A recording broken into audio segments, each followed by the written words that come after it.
It's funny because I never pursued this, really. It was something that found me. And I'm kind of blessed that way. When I was kind of thinking about what I want to do with my life, I was like, yeah, like how fortunate I am that I can find a line of work that found me. That, it feels like it's like my calling. He was once the most famous 9-year-old on the planet. His face was on lunchboxes, wrapping paper, and magazine covers in over 100 countries. And then, for years, he almost disappeared. What actually happened to the boy who played Kevin McAllister? And where is he now? Because the answer isn't what most headlines want you to believe. Stick around, because the real story is stranger, sadder in places, and ultimately far happier than the internet rumors ever gave him credit for. Macaulay Culkin was born on August 26, 1980, in New York City, the third of 7 children. His parents, Kit Culkin and Patricia Brentrup, never married, and money was tight for most of his childhood. Kit had once tried to build his own career as a stage actor and never found the success he wanted. When his children started showing talent instead, he pushed hard to get them into the business. Macaulay was the one who took off. By age 4, he was appearing in stage productions in New York. By his early school years, he was already balancing auditions with classes at a fraction of the age most kids are worrying about anything more serious than homework. His break came gradually, not overnight. He appeared in a handful of small television roles and stage productions before landing a part in the 1989 comedy Uncle Buck, directed by John Hughes. Hughes noticed something in him immediately, a kid who could deliver a punchline with perfect timing and then, in the very next scene, sell real vulnerability. Hughes was so struck by it that he wrote his next script, a Christmas comedy about a boy accidentally left behind while his family flies to Paris, with Culkin already in mind for the lead. That film was Home Alone, and nothing about its success was expected. Released in November 1990 on a modest budget, it went on to become the highest-grossing live-action comedy in American film history at the time, staying in the top spot at the U.S. box office for 12 consecutive weeks. Audiences didn't just like it, they adored it. Kevin McAllister's booby traps, his fearless one-liners, his mix of toughness and homesickness, made him one of the most recognizable characters of the decade. Macaulay Culkin, practically overnight, became a global phenomenon. He was on the cover of People, on The Tonight Show, and in high demand across Hollywood, all before he turned 11. Fame at that scale is disorienting for anyone. For a child, it reshapes everything. Culkin has talked openly in interviews over the years about how strange it was to watch ordinary parts of his life vanish. He's described noticing, almost suddenly, that kids from his neighborhood who used to ride bikes with him started acting differently around him, some treating him like a celebrity instead of a friend, some just staring through windows to catch a glimpse of him. The version of childhood most people take for granted, where you can be anonymous and unremarkable, simply wasn't available to him anymore. His workload only grew from there. He followed Home Alone with My Girl, playing a sensitive, asthmatic kid whose story ends in tragedy, and then with the 1992 sequel Home Alone 2, Lost in New York, which was also a massive box office success. He took on darker material too, starring in The Good Son as a manipulative, troubled child, a deliberate departure from the wholesome Kevin persona, and one that showed both his range and his willingness to take risks most family-friendly child stars wouldn't touch. By the mid-1990s, he was reportedly among the highest-paid young actors in the industry, commanding multimillion-dollar salaries for individual films. But behind the professional success, tensions inside the family were building. As Culkin's earnings grew, so did disputes over who controlled that money and how his career should be managed. In 1995, when he was 14, his parents' relationship ended, and the separation became public and contentious, playing out partly through the courts. The following year, a New York judge removed both of his parents from control of his multimillion-dollar trust fund, appointing an accountant and a family friend as co-guardians instead. It was an unusual step. Very few teenagers have gone through anything like it, and it marked the beginning of a long period of distance between Culkin and his father specifically. In interviews years later, Culkin described that relationship as difficult and said the two remained estranged for decades.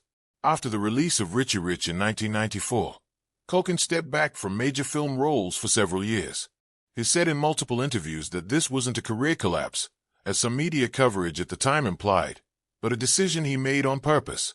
He wanted to go to school, be around people his own age, and have some version of an ordinary adolescence after nearly a decade of sets, scripts, and press tours. It's worth pausing on that, because it cuts against a narrative that got repeated a lot in the 2000s and 2010s, the idea that his time away from Hollywood was some sign of decline. By his own account, it was closer to the opposite, a young person trying to reclaim time that fame had taken from him. The 2000s brought real personal losses. In 2000, his half-sister Jennifer Adamson died from an accidental drug overdose. In 2008, his sister Dakota Culkin was struck by a vehicle while crossing a street in Los Angeles and died from her injuries the next day. These were significant, painful losses within a short span of years, and Culkin has spoken about them only sparingly in public, generally in the context of how they shaped his priorities later in life. It was also during this period that tabloid coverage of Culkin became especially aggressive. In 2004, he was arrested in Oklahoma after police found marijuana and prescription pills without a valid prescription during a traffic stop. He pleaded no contest to the misdemeanor charges and paid a fine.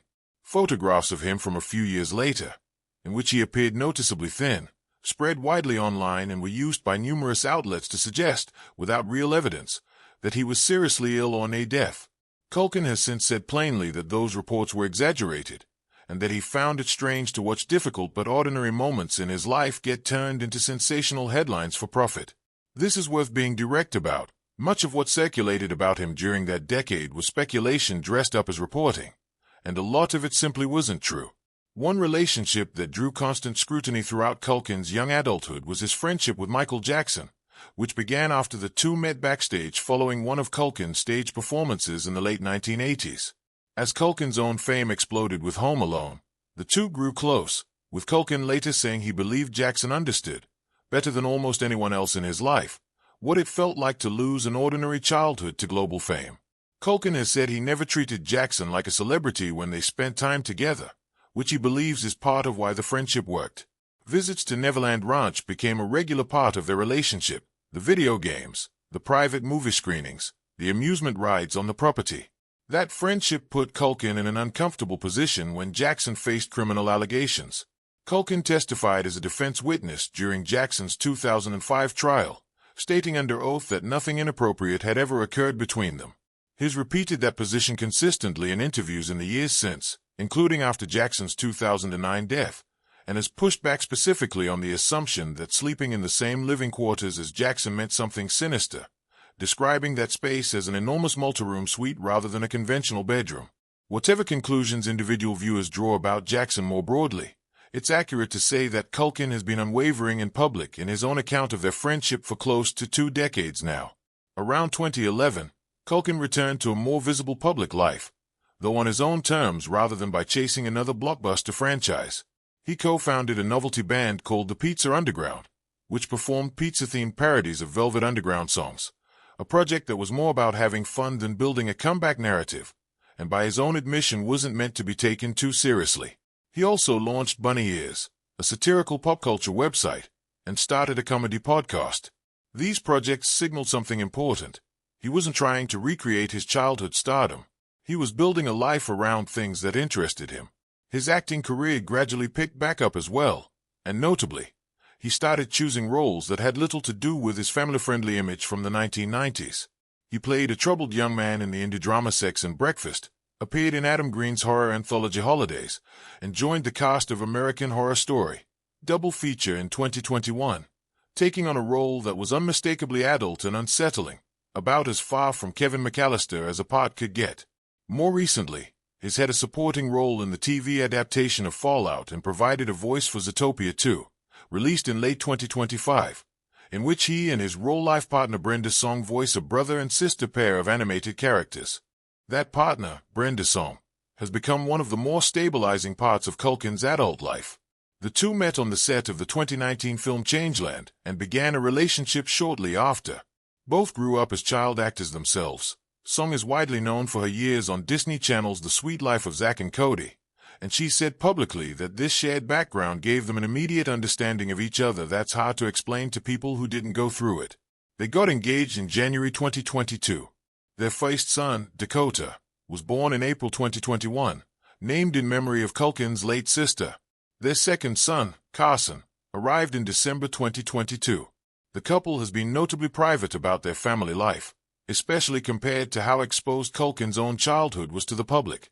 Song has talked about a 2-week rule the two of them follow, meaning neither parent goes more than 2 weeks without seeing their kids, no matter what a work schedule looks like. Their sons made their first major public appearance in December 2023, when Culkin received a star on the Hollywood Walk of Fame, a ceremony where Song was photographed wearing a ring that sparked speculation about a possible wedding, though the couple has never confirmed or denied it publicly. There's something quietly moving about how Culkin has described his son's relationship to Home Alone. According to interviews as given, the boys know the movie simply as Kevin, and for a long time they didn't realize the kid on screen was their own father. Culkin has said he's in no rush to correct that. He wants them to figure it out on their own, ideally while watching the movie together as a family, rather than being told outright. It's shared that his oldest son sometimes asks him, half seriously, whether he really did slide down a banister or rig up a house full of booby traps, and that watching his kids engage with the film as an ordinary piece of Christmas entertainment, rather than as a monument to his own fame, is one of the things he finds most rewarding about being a parent. He's also spoken candidly about how his own upbringing shapes his parenting now.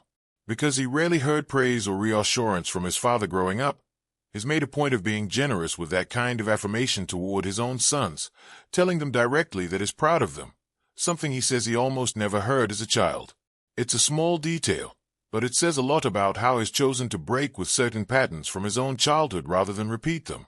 Professionally, Culkin has continued to work steadily rather than chase the kind of megastardom that defined his childhood.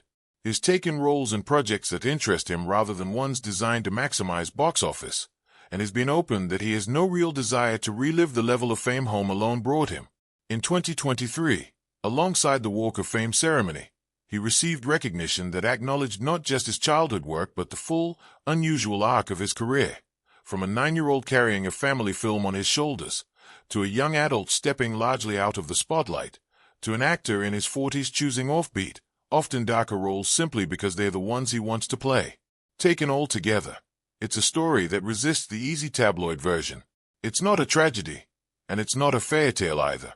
It's the story of a kid who was handed enormous fame before he had any say in it, who lived through real family conflict and real personal loss in the years that followed, and who, as an adult, has been remarkably deliberate about building the kind of quiet, private, family-centered life that fame very nearly made impossible.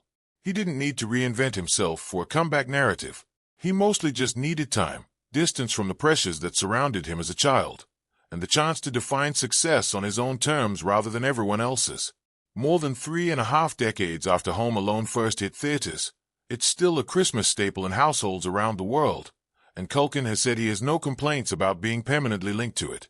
He's watched a new generation, including his own children, fall in love with Kevin McAllister the same way audiences did in 1990. For a lot of former child stars, that kind of permanent association with one role becomes a burden.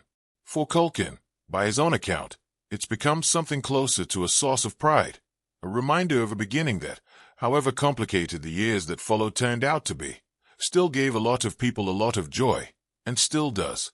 So the next time you see a headline promising some new heartbreak in Macaulay Culkin's life, it might be worth remembering how much of what's been written about him over the past 30 years didn't hold up.